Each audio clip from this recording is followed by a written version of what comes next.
So my debut has really been very novel, because quite a lot of the guests who finished up at my debut were not the same guests that started out at it. And it is really quite novel for a girl to have so many different kinds of gentlemen at her debut. So it has really been a very great success, because all of the newspapers have quite a lot of write-ups about my debut, and I really feel quite proud when I saw the front page of the Daily Views, and it said in large-size headlines, "Lorelei's debut, a wow."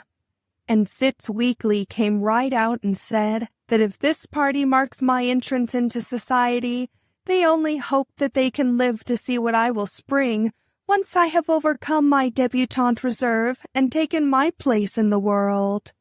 So I really had to apologize to Dorothy about asking Joe Sanguinetti to my debut, because it was wonderful the way he got all of the liquor to the party, and he more than kept his word. I mean, he had his bootleggers run up from the wharf in taxis right to the apartment, and the only trouble he had was once the bootleggers delivered the liquor, he could not get them to leave the party. So finally, there was quite a little quarrel because Willie Gwynn claimed that Joe's bootleggers were snubbing the members of his club because they would not let the boys from the racket club sing in their quartet. But Joe's bootleggers said that the racket club boys wanted to sing songs that were unrefined, while they wanted to sing songs about mother. So then everybody started to take sides, but the girls from the Follies were all with Joe's bootleggers from the start, because practically all we girls were listening to them with tears streaming from our eyes. So that made the racket club jealous, and one thing led to another, until somebody rang for an ambulance, and then the police came in. So Dorothy, as usual, won over all of the police. So it seems that the police all have orders from Judge Schultzmeyer, who is the famous judge who tries all of the prohibition cases, that any time they break into a party that looks like it was going to be a good party, to call him up no matter what time of the day or night it is, because Judge Schultzmeyer dearly loves a party. So the police called up Judge Schultzmeyer, and he was down in less than no time. So during the party, both Joe Sanguinetti and Judge Schultzmeyer fell madly in love with Dorothy. So Joe and the judge had quite a little quarrel, and the judge told Joe that if his stuff was fit to drink, he would set the law after him and confiscate it. But his stuff was not worth the while of any gentleman to confiscate who had any respect for his stomach, and he would not lower himself to confiscate it. So about 9 o'clock in the morning, Judge Schultzmeyer had to leave the party and go to court to try all of the criminals who break all of the laws. So he had to leave Dorothy and Joe together, and he was very, very angry. And I really felt quite sorry for any person who went up before Judge Schultzmeyer that morning, because he gave everybody 90 days and was back at the party by 12 o'clock. So then he stuck to the party until we were all going down to Long Beach to take a swim day before yesterday, when he seemed to become unconscious, so we dropped him off at a sanatorium in Garden City. So my debut party was really the greatest success of the social season, because the second night of my debut party was the night when Willie Gwynn's sister was having a dance at the Gwynn Estate on Long Island, and Willie Gwynn said that all of the eligible gentlemen in New York were conspicuous by their absence at his sister's party, because they were all at my party.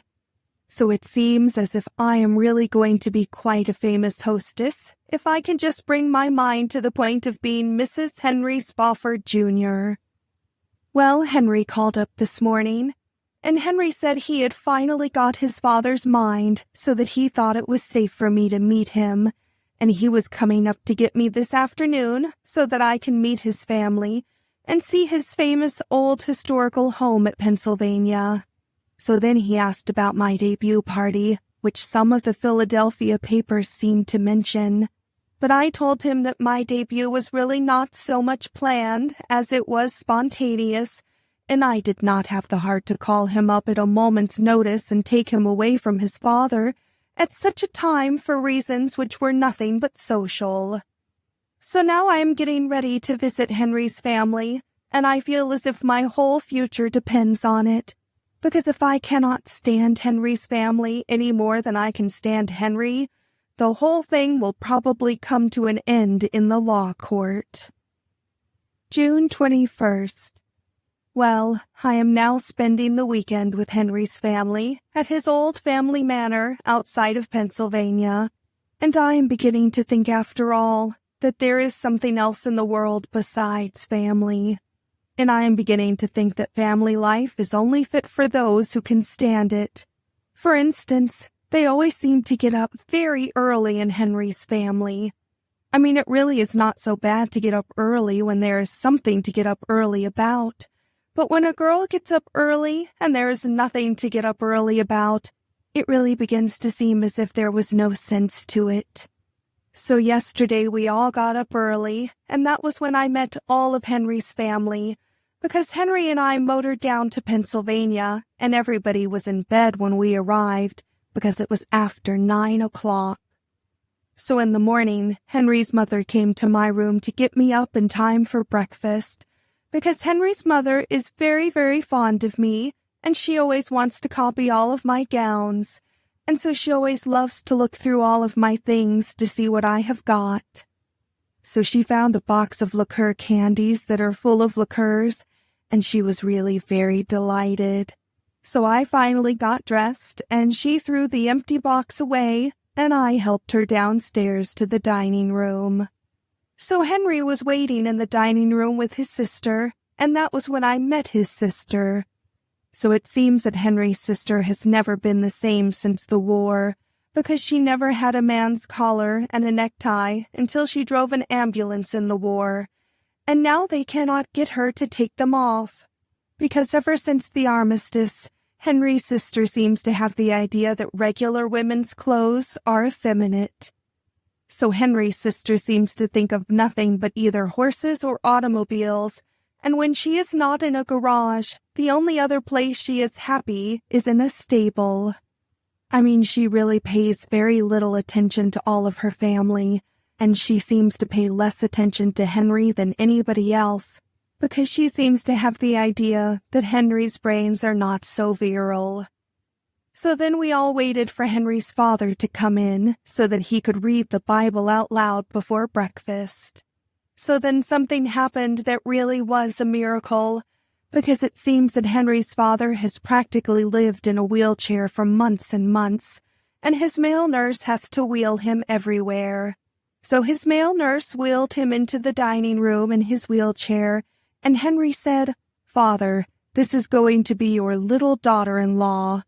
And Henry's father took one good look at me and got right out of his wheelchair and walked. So then everybody was very, very surprised. But Henry was not so surprised, because Henry knows his father like a book. So then they all tried to calm his father down, and his father tried to read out of the Bible, but he could hardly keep his mind on the Bible, and he could hardly eat a bite, because when a gentleman is as feeble as Henry's father is, he cannot keep one eye on a girl and the other on his cereal and cream without coming to grief. So Henry finally became quite discouraged, and he told his father he would have to get back to his room or he would have a relapse. So then the male nurse wheeled him back to his room, and it really was pathetic because he cried like a baby.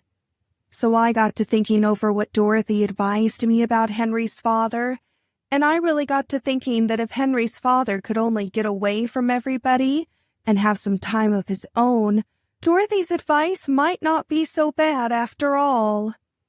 So after breakfast, we all got ready to go to church, but Henry's sister does not go to church because Henry's sister always likes to spend every Sunday in the garage, taking their Ford farm truck apart and putting it back together again.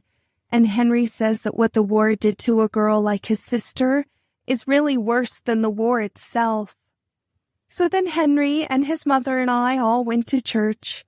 So when we came home from church, we had luncheon, and it seems that luncheon is practically the same as breakfast, except that Henry's father could not come down to luncheon, because after he met me, he contracted such a violent fever that they had to send for the doctor.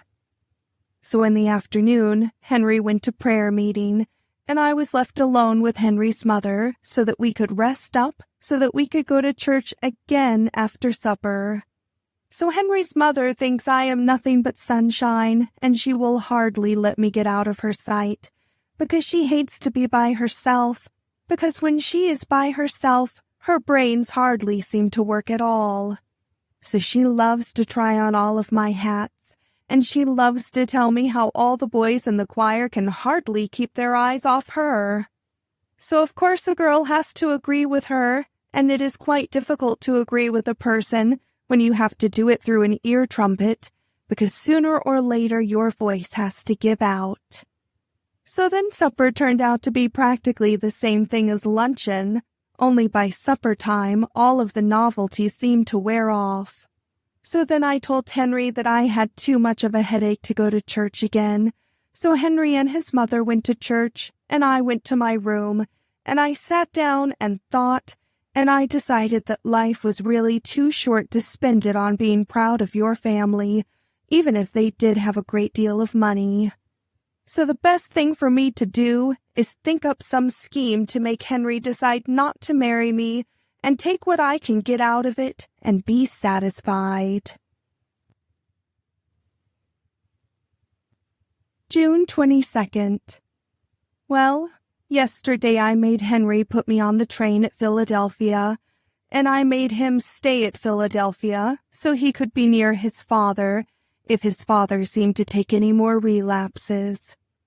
So I sat in my drawing room on the train, and I decided that the time had come to get rid of Henry at any cost.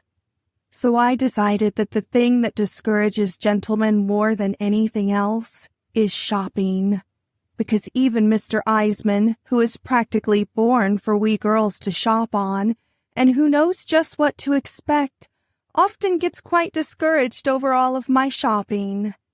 So I decided I would get to New York, and I would go to Cartier's and run up quite a large bill on Henry's credit, because after all, our engagement has been announced in all of the newspapers, and Henry's credit is really my credit.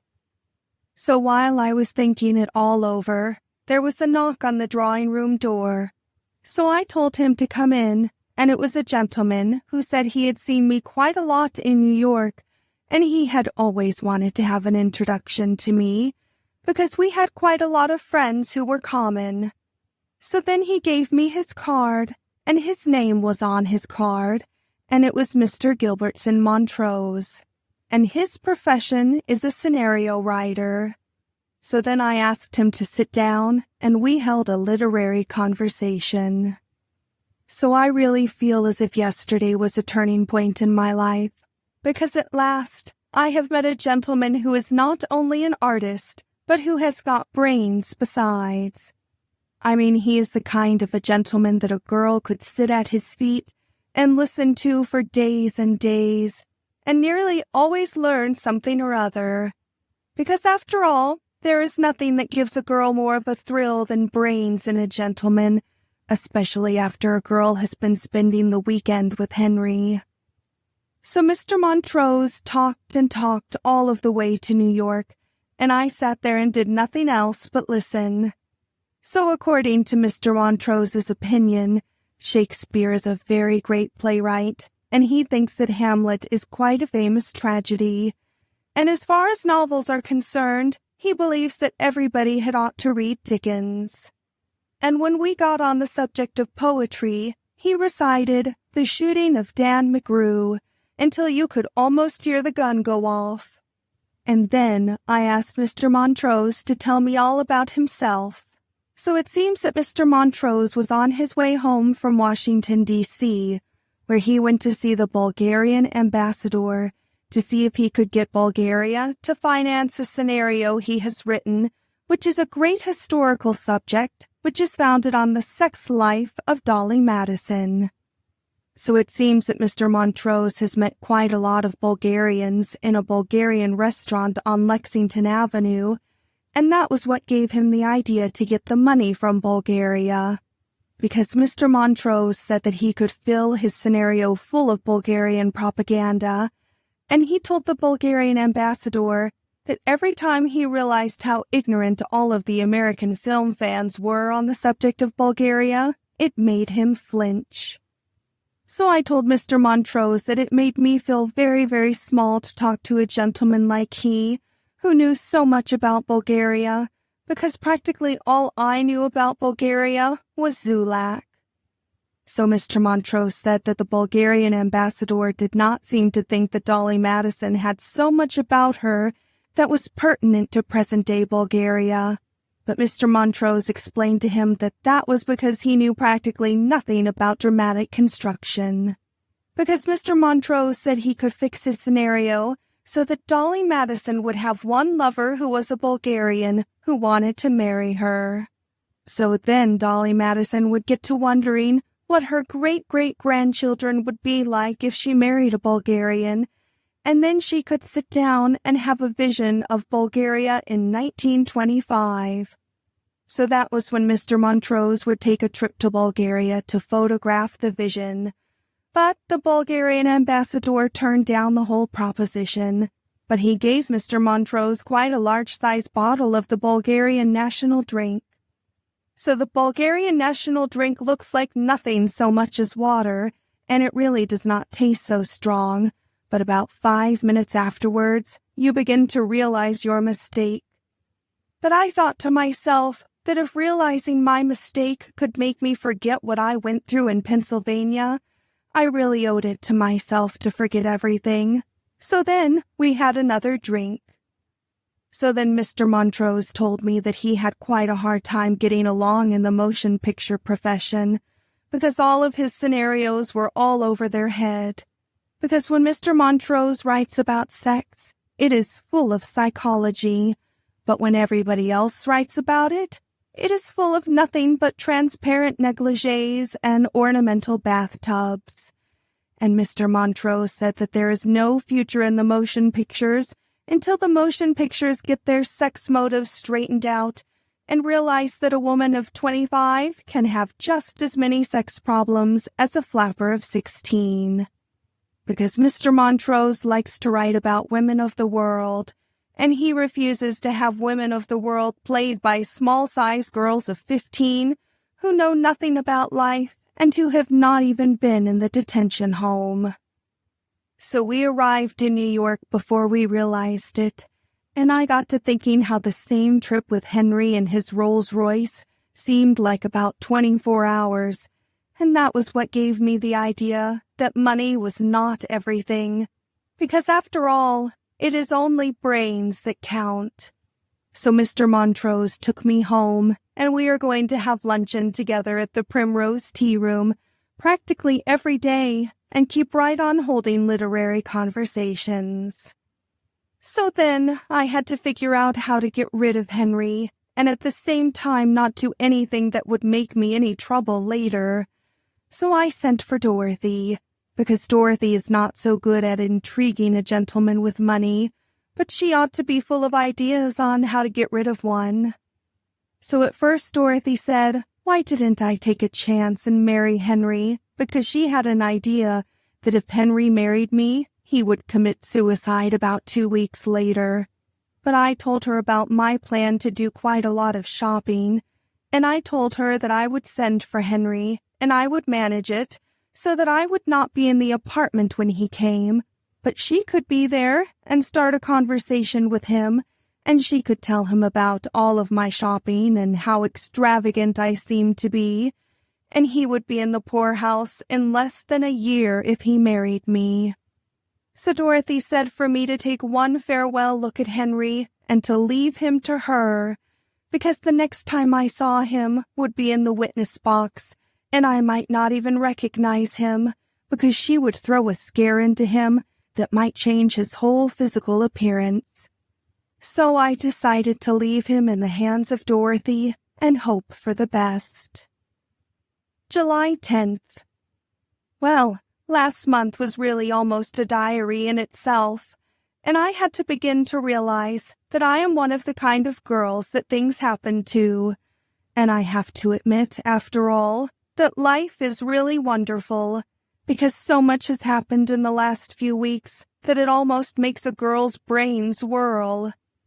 I mean, in the first place, I went shopping at Cartier's and bought quite a delightful square-cut emerald and quite a long rope of pearls on Henry's credit.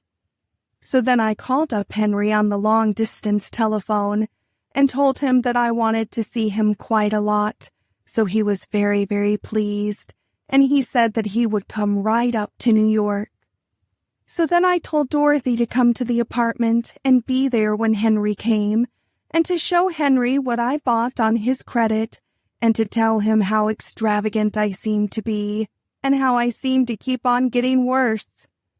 So I told Dorothy to go as far as she liked, so long as she did not insinuate anything against my character, because the more spotless my character seems to be, the better things might turn out later. So Henry was due at the apartment about 1:20, so I had Lulu get some luncheon for he and Dorothy, and I told Dorothy to tell him that I had gone out to look at the Russian crown jewels that some Russian Grand Duchess or other had for sale at the Ritz. So then I went to the Primrose Tea Room to have luncheon with Mr. Montrose, because Mr. Montrose loves to tell me of all his plans, and he says that I seem to remind him quite a lot of a girl called Madame Récamier, who all the intellectual gentlemen used to tell all of their plans to, even when there was a French Revolution going on all around them. So Mr. Montrose and I had a delicious luncheon, except that I never seem to notice what I am eating when I am with Mr. Montrose, because when Mr. Montrose talks, a girl wants to do nothing but listen. But all of the time I was listening, I was thinking about Dorothy, and I was worrying for fear Dorothy would go too far and tell Henry something that would not be so good for me afterwards. So finally, even Mr. Montrose seemed to notice it, and he said, "What's the matter, little woman? A penny for your thoughts?" So then I told him everything. So he seemed to think quite a lot, and finally he said to me, "It is really too bad that you feel as if the social life of Mr. Spofford bored you, because Mr. Spofford would be ideal to finance my scenario." So then Mr. Montrose said that he had been thinking from the very first how ideal I would be to play Dolly Madison. So that started me thinking, and I told Mr. Montrose that I expected to have quite a large size amount of money later on, and I would finance it myself. But Mr. Montrose said that would be too late, because all of the motion picture corporations were after it now, and it would be snapped up almost immediately. So then I became almost in a panic, because I suddenly decided that if I married Henry and worked in the motion pictures at the same time, society life with Henry would not really be so bad. Because if a girl was so busy as all that, it really would not seem to matter so much if she had to stand Henry when she was not busy. But then I realized what Dorothy was up to, and I told Mr. Montrose that I was almost afraid it was too late. So I hurried to the telephone, and I called up Dorothy at the apartment, and I asked her what she had said to Henry. So Dorothy said that she showed him the square-cut emerald, and told him that I bought it as a knick-knack to go with a green dress, but I had got a spot on the dress, so I was going to give them both to Lulu. So she said she showed him the pearls, and she said that after I had bought them, I was sorry I did not get pink ones, because white ones were so common, so I was going to have Lulu unstring them and sew them on a negligee. So then she told him she was rather sorry I meant to buy the Russian crown jewels, because she had a feeling they were unlucky, but that I had said to her that if I found out they were, I would toss them over my left shoulder into the Hudson River some night when there was a new moon, and it would take away the curse. So then she said that Henry began to get restless. So then she told him she was very glad I was going to get married at last, because I had had such bad luck, that every time I became engaged, something seemed to happen to my fiancé. So Henry asked her what, for instance. So Dorothy said a couple were in the insane asylum. One had shot himself for debt, and the county farm was taking care of the remainder. So Henry asked her how they got that way. So Dorothy told him it was nothing but my extravagance, and she told him that she was surprised that he had never heard about it, because all I had to do was take luncheon at the Ritz with some prominent broker, and the next day the bottom would drop out of the market. And she told him that she did not want to insinuate anything, but that I had dined with a very, very prominent German the day before German marks started to collapse. So I became almost frantic, and I told Dorothy to hold Henry at the apartment until I could get up there and explain. So I held the telephone while Dorothy went to see if Henry would wait. So Dorothy came back in a minute, and she said that the parlor was empty, but that if I would hurry down to Broadway, no doubt I would see a cloud of dust heading toward the Pennsylvania station, and that would be Henry. So then I went back to Mr. Montrose, and I told him that I must catch Henry at the Pennsylvania station at any cost, and if anyone were to say that we left the Primrose Tea Room in a hurry, they would be putting it quite mildly. So we got to the Pennsylvania station, and I just had time to get on board the train to Philadelphia, and I left Mr. Montrose standing at the train biting his fingernails and all of his anxiety. But I called out to him to go to his hotel, and I would telephone the result as soon as the train arrived. So then I went through the train, and there was Henry with a look on his face which I shall never forget. So when he saw me, he really seemed to shrink to half his natural size. So I sat down beside him, and I told him that I was really ashamed of how he acted, and if his love for me could not stand a little test that I and Dorothy had thought up, more in the spirit of fun than anything else, I never wanted to speak to such a gentleman again.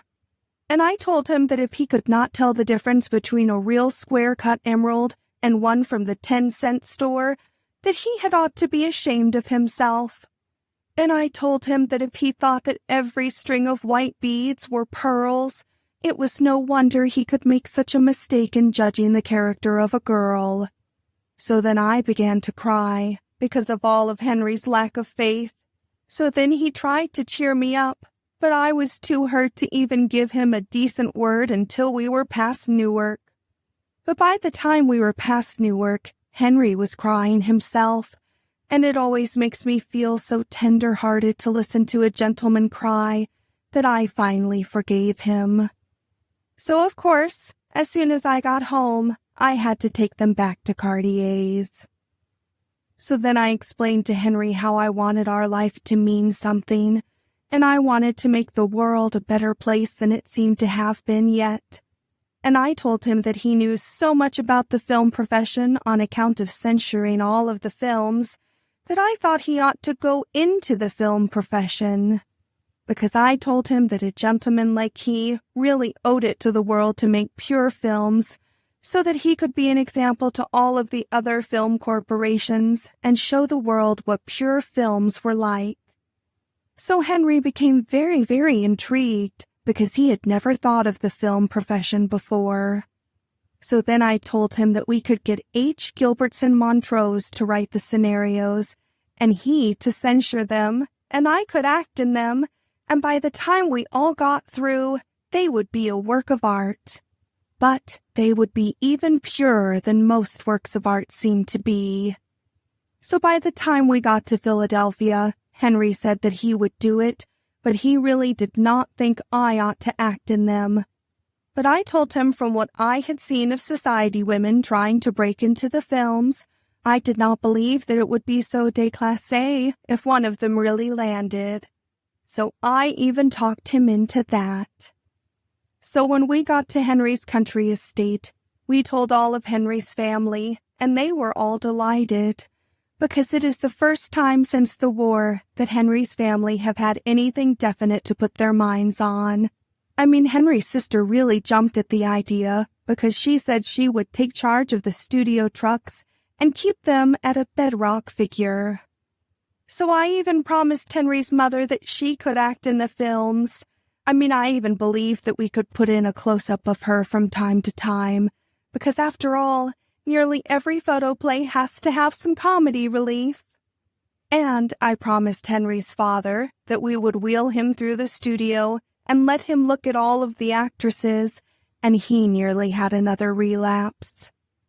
So then I called up Mr. Montrose and made an appointment with him to meet Henry and talk it all over, and Mr. Montrose said, "Bless you, little woman."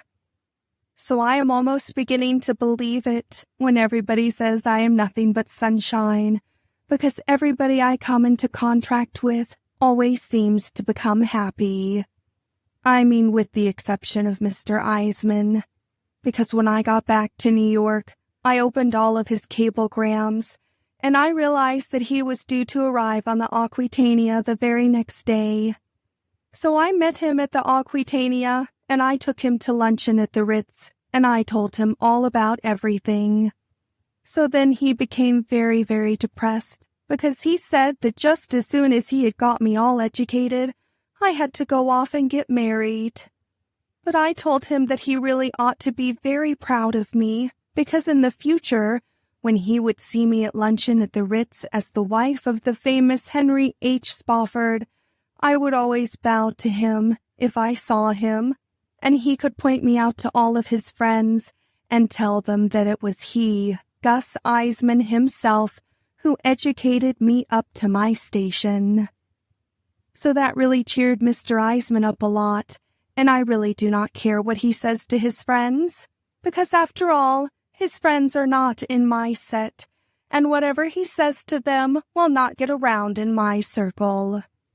So after our luncheon was all over, I really think that, even if Mr. Eisman was not so happy, he could not help having a sort of a feeling of relief, especially when he thinks of all my shopping.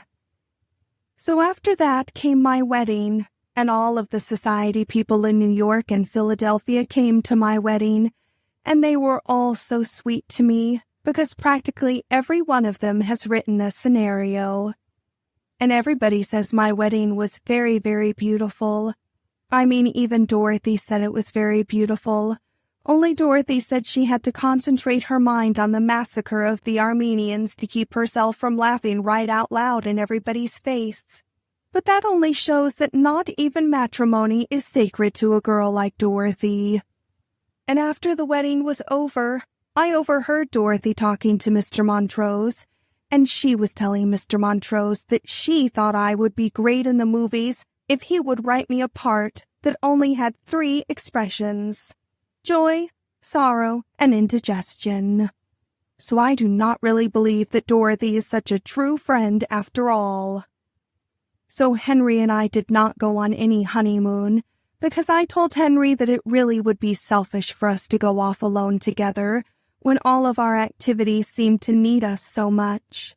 Because after all, I have to spend quite a lot of time with Mr. Montrose going over the scenario together, because Mr. Montrose says I am full of nothing so much as ideas.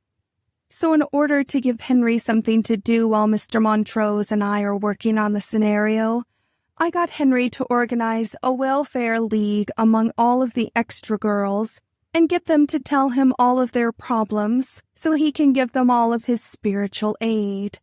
And it has really been a very, very great success, because there is not much work going on at the other studios at present, so all of the extra girls have nothing better to do, and they all know that Henry will not give them a job at our studio unless they belong. So the worse they tell Henry they have been before they met him, the better he likes it. And Dorothy says that she was at the studio yesterday, and she says that if the scenarios those extra girls have written around themselves to tell Henry could only be screened and gotten past the censors, the movies would move right up out of their infancy. So Henry says that I have opened up a whole new world for him, and he has never been so happy in his life. And it really seems as if everyone I know has never been so happy in their lives, because I make Henry let his father come to the studio every day, because after all, every studio has to have somebody who seems to be a pest, and in our case, it might as well be Henry's father. So I have given orders to all of the electricians not to drop any lights on him, but to let him have a good time, because after all, it is the first one he has had. And as far as Henry's mother is concerned, she is having her hair bobbed and her face lifted and is getting ready to play Carmen, because she saw a girl called Madame Cav play it when she was on her honeymoon, and she has always really felt that she could do it better. So I do not discourage her, but I let her go ahead and enjoy herself. But I am not going to bother to speak to the electricians about Henry's mother. And Henry's sister has never been so happy since the Battle of Verdun, because she has 6 trucks and 15 horses to look after, and she says that the motion picture profession is the nearest thing to war that she has struck since the armistice. And even Dorothy is very happy, because Dorothy says that she has had more laughs in this month than Eddie Cantor gets in a year. And when it comes to Mr. Montrose, I really believe that he is happier than anybody else, because of all the understanding and sympathy he seems to get out of me. And so I am very happy myself, because after all, the greatest thing in life is to always be making everybody else happy. And so, while everybody is so happy, I really think it is a good time to finish my diary, because after all, I am too busy going over my scenarios with Mr. Montrose to keep up any other kind of literary work. And I am so busy bringing sunshine into the life of Henry that I really think, with everything else I seem to accomplish, it is all a girl had ought to try to do. And so I really think that I can say goodbye to my diary, feeling that, after all, everything always turns out for the best.